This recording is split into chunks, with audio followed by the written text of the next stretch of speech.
YouTube channel aku.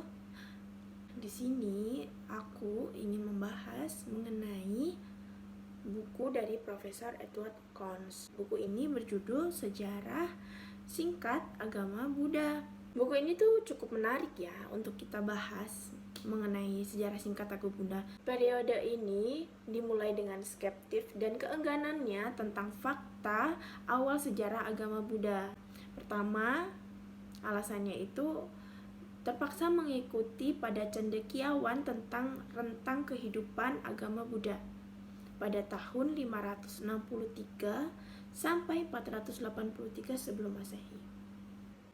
Menurut fakta-fakta yang konkret nih, pada periode awal ini tidak ditemukan dan hanya satu fakta yang asli. Ini pada tahun 274 sampai 236 sebelum Masehi. Raja Asoka itu memberi perlindungan kepada agama Buddha pada perkembangannya dari mulai pertapaan kecil hingga menjadi agama Buddha yang dianut di seluruh India. Nah, yang kedua, mempertanyakan keotentikan kitab suci harus dilakukan perbandingan antara bahasa Sanskerta dan bahasa Pali. Nah, yang ketiga, sejak awal ajaran Buddha dikotomikan menjadi dua, Dhamma dan Vinaya. Menurutnya itu disiplin wihara itu paling stabil dan seragam serta tidak banyak diperdebatkan atau dipermasalahkan atau dirumuskan kembali. Nih yang keempat, doktrin ajaran Buddha ini dibagi menjadi dua, yaitu doktrin penyelamat dan tiga permata. Sekte-sekte dan perbedaan pandangan membuat komunitas Buddha tidak bersatu lama, dan dalam kurun waktu yang singkat terbagi sejumlah sekte yang disebabkan agama Buddha tidak memiliki pusat kekuasaan seperti yang dimiliki Paus, Khilafah. Asimilasi dan sinkretisme budaya dengan agama Buddha di masing-masing daerah ini menjadi sebab perbedaan adanya dalam Buddhisme. Yang berkontribusi besar mempengaruhi perpecahan komunitas adalah filsafat atau pemikiran filsafat seperti permasalahan status arahat, buddhologi, kemudian cita-cita arahat ini beralih menjadi benih kebudaan atau bodhisattva. Nah, yang terakhir keenam adalah menjelaskan tugas dan kewajiban umat awam dan peluang mencapai perkembangan spiritual hingga mencapai pembebasan absolut. Nah, kemudian kita lanjut nih periode kedua. Oke, periode kedua ini memaparkan perkembangan sekte Mahayana dan Hinayana, ekspansinya ke seluruh dunia. Mahayana secara harafiah berarti keindahan besar. Nah, timbul karena melemahnya semangat lama yang hanya menghasilkan sedikit arahat. Nah, serta tekanan dalam doktrin pada saat perkembangan dan juga tuntutan umat awam meminta hak-hak sederajat dengan para biksu. Selain itu, banyak yang dipengaruhi oleh seni Yunani dalam bentuk Helenistik dan Romawi. Namun, pengaruh penyilangan ini membuat Mahayana sangat cocok dibawa keluar India, sehingga dapat menaklukkan seluruh belahan utara Asia, seperti Nepal, Tibet, Mongolia, Cina, Korea, dan Jepang. Mahayana ini melakukan komodifikasi ajaran karena untuk adaptasi perkembangan mulai dari zaman, populasi, dan keadaan sosial baru.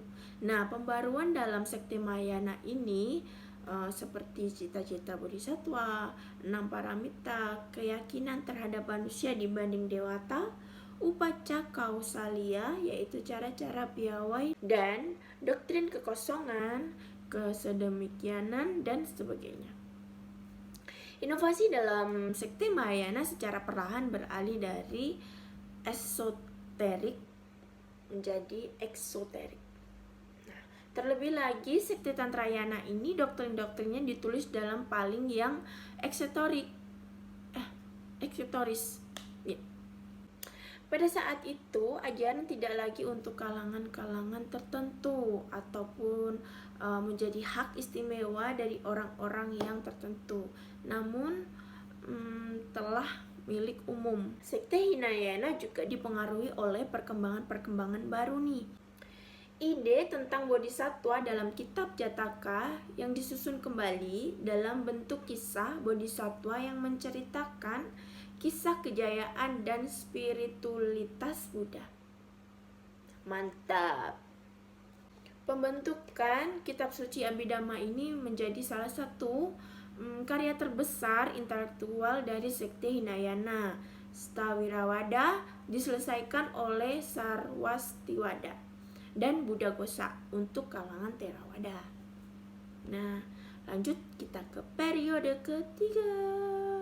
Periode ketiga ini mencatat peristiwa yang penting, yaitu lahirnya Tantrayana di India merupakan pemikiran kreatif tertinggi dan terakhir. Perkembangan Tantra ini mengalami 3 tahap. Yang pertama dikenal Mantrayana yang dimulai pada abad keempat, dan setelah mencapai kemajuan ini pada 500 Masehi. Nah, Tantrayana ini bersifat gaib dan memperkaya agama Buddha serta memanfaatkan sebagai alat atau perlengkapan yang mempermudah mencapai pencerahan. Melalui cara ini banyak mantra, muda, mandala, dan makhluk luhur yang baru diperkenalkan ke dalam agama Buddha. Nah, yang kedua, pada tahun 750 adanya perkembangan yang sistematis dikenal dengan Vajrayana. Perkembangan ini memberikan pengaruh penampilan seperti pada sekolah Chan yang di Cina. Prinsip umum ajaran Tantra ini bisa disimpulkan dengan kepastian tertentu. Namun konkretnya memuat latihan yoga yang sebenarnya dan mengandung pesan-pesan yang benar yang ada di luar jangkauan kita. Perkembangan Mantrayana ini diawali dengan reaksi terhadap tren sejarah yang makin tidak sesuai dan mengancam kepunahan agama Buddha di India. Yang ketiga, itu pada tahun 400 Masehi, Tantra dan Pratnaparamita itu dipuja sebagai bodhisattva kosmis. Para praktisi seni gaib ini memuja secara khusus seperti ratu-ratu adat dan pengetahuan suci. Nah, dengan tujuan memenuhi kebutuhan dari memberi anak, melindungi, dan lain sebagainya. Tahun 700 Masehi, Tantra disebut dengan Kiri, dengan menambahkan pendamping-pendamping Buddha dan Bodhisattva. Setelah tahun 300 Masehi ini secara sporadik ini segala jenis mantra dengan perlahan dimasukkan dalam kitab suci, yaitu Dharani. Pada tahun 500 Masehi, segala prosedur gaib menjadi sebuah upacara-upacara.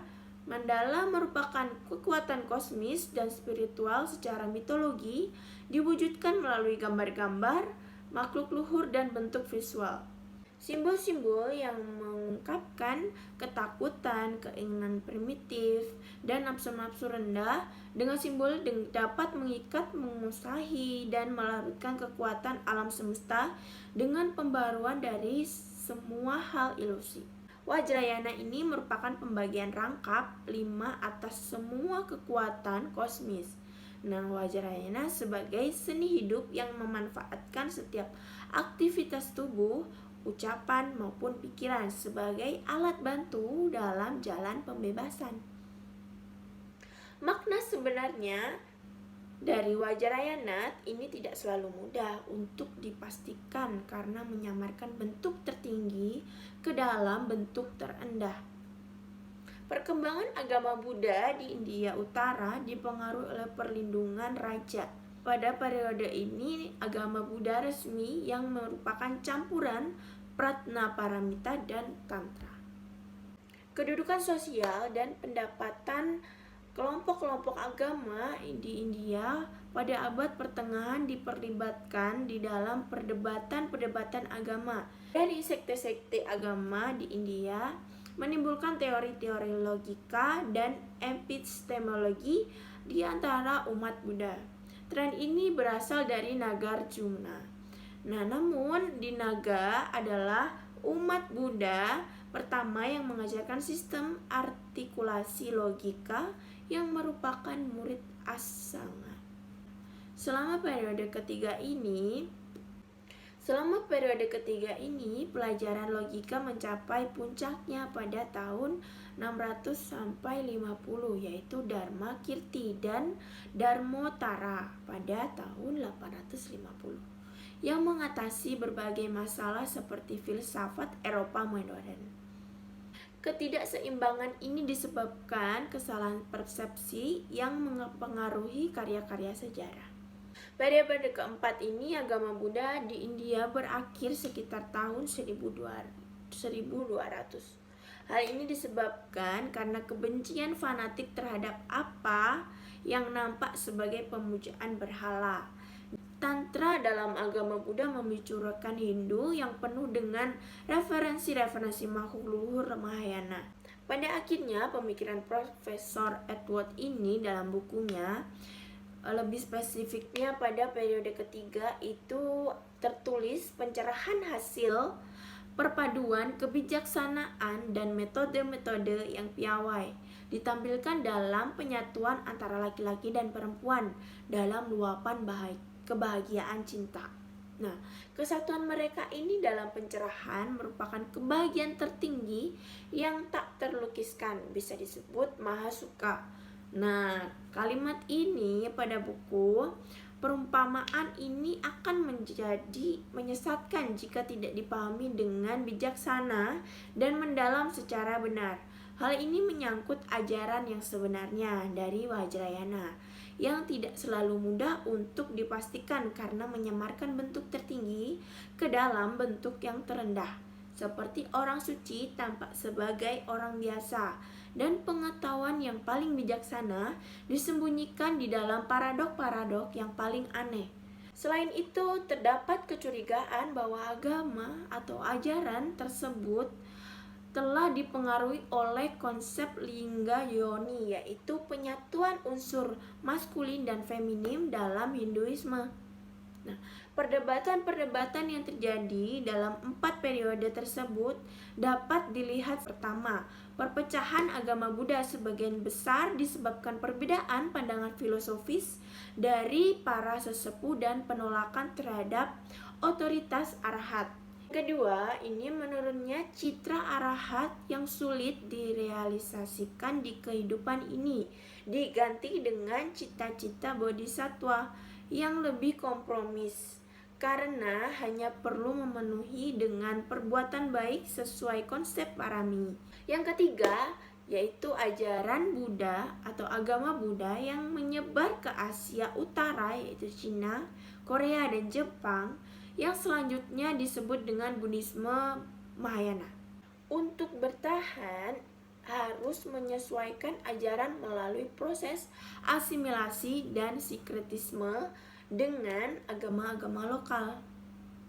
Upaya kausalia merupakan salah satu konsep dari 7 konsep baru yang diperkenalkan Mahayana sebagai sebuah cara cerdik untuk memahami Dhamma yang sulit dipahami dan sesuai dengan kondisi masyarakat di Asia Utara. Namun di samping keberhasilan agama Buddha mengekspansi Asia Utara, banyak penyelewengan ajaran sebagai implikasinya. Dari Vajrayana dan Tantra di Tibet yang dipengaruhi ajaran Bon terakhir, yaitu proyeksi kemunduran ajaran Buddha sampai nantinya musnah dalam 1500 tahun sejak Buddha parinibbana. Kemunduran tersebut secara perlahan-lahan menjadi kenyataan dalam ulasan Kons yang menjelaskan secara runtut perkembangan namun cenderung mengarah pada kemunduran Buddhisme. Nah, untuk lebih jelasnya, kalian bisa beli buku ini di online shop ataupun di toko-toko yang terdekat dari rumah kalian. Nah, bukunya tuh seperti ini. Oke, itu tadi yang dapat aku sampaikan ya. Kalian jangan lupa subscribe dan like. Bye-bye. See you.